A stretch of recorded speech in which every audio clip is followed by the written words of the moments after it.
જય સ્વામિનારાયણ. રવિવારની સવારે રવિભાઈની યુટ્યુબ ચેનલ પર આપ સૌનું હાર્દિક સ્વાગત છે. વિડીયોની શરૂઆત કરતા પહેલા આપનો પરિવાર આર્થિક રીતે સુખી, સ્વસ્થ અને સંપન્ન બની જાય એ બદલ ભગવાન સ્વામિનારાયણ ચરણોમાં પ્રાર્થના.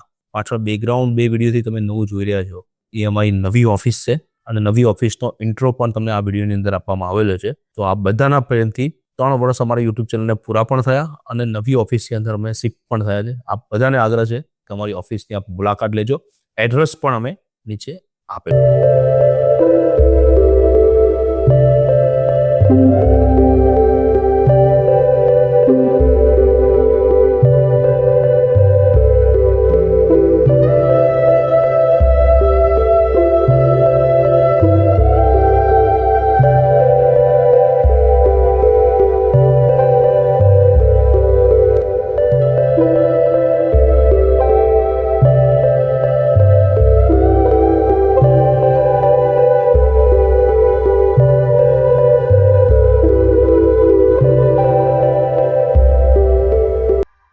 વિડીયોનો વિષય છે આજે ટર્મ ઇન્સ્યોરન્સ કેટલી ઉંમર ઉપર લેવાય.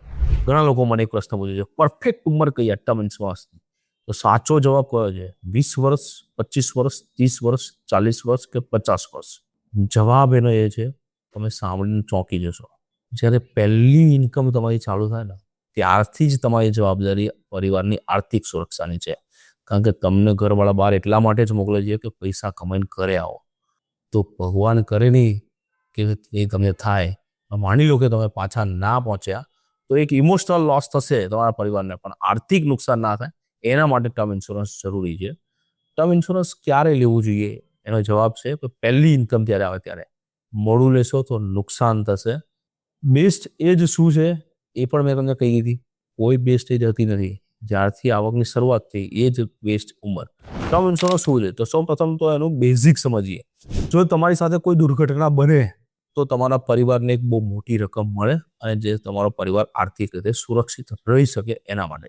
ટર્મ ઇન્સ્યોરન્સ એ ઇન્વેસ્ટમેન્ટ નથી. ટર્મ ઇન્સ્યોરન્સ એ કોઈ સેવિંગ નથી. ટર્મ ઇન્સ્યોરન્સ ફક્ત ને ફક્ત તમારા પરિવારની આર્થિક સુરક્ષા છે. બીજી વાત કરીએ, લોકો શું ભૂલ કરે છે એની અંદર?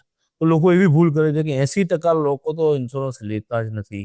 બાકીનું જે 20% લે છે એ ટ્રેડિશનલ પ્લાન લે છે, પ્યોર ટર્મ ઇન્સ્યોરન્સ નથી લેતા હોતા. અને લોકો ક્યારે લે છે?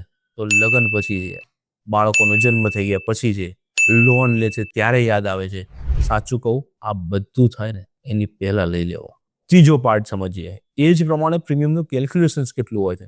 તો જો 2 કરોડ રૂપિયાનો ઇન્સ્યોરન્સ તમારે લેવો હોય, 22 વર્ષની ઉંમર હોય તો મહિને 2-3 હજાર જેવું પ્રીમિયમ આવે.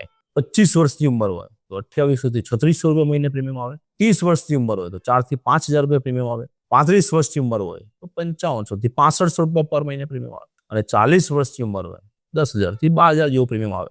જોઈ લેજો, જેમ ઉંમર વધશે એમ પ્રીમિયમ વધતું જશે. ટર્મ ઇન્સ્યોરન્સથી એક વખત પૈસા ભરી દીધા પછી ત્યાંથી પ્રીમિયમ એનું ફિક્સ થઈ જાય છે. મેડિક્લેમની અંદર જેમ પ્રીમિયમ બદલાય એવી રીતે આમાં ઉંમર પ્રમાણે પ્રીમિયમ બદલાતું નથી. મતલબ જેટલી નાની ઉંમરમાં લેશો એટલો વધારે ફાયદો થશે તમને.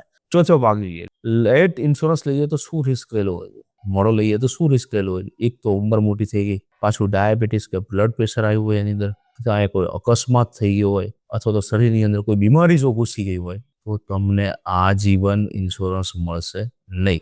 પ્રીમિયમ બહુ મોંઘું પડશે, કાં તો કંપની ના પાડી દેશે, મેડિકલ ટેસ્ટમાં તમે રિજેક્ટ થઈ શકો છો, અને સૌથી ખરાબ ઇન્સ્યોરન્સ મળશે જ નહીં.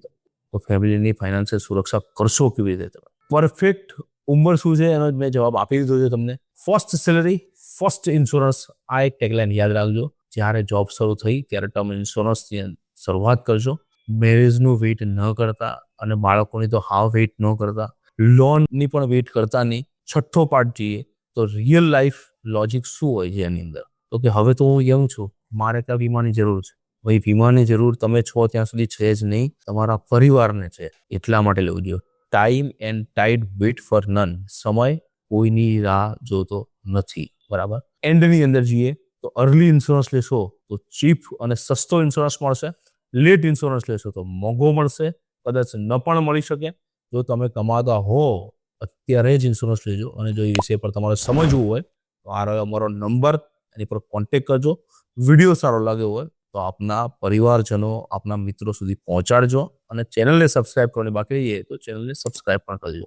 અને આવા જ વિડીયો જો રોજ રેગ્યુલર રીતે દર રવિવારે સાંભળવા તો બેલ આઇકોન બટન દબાવી દો. જય સ્વામિનારાયણ.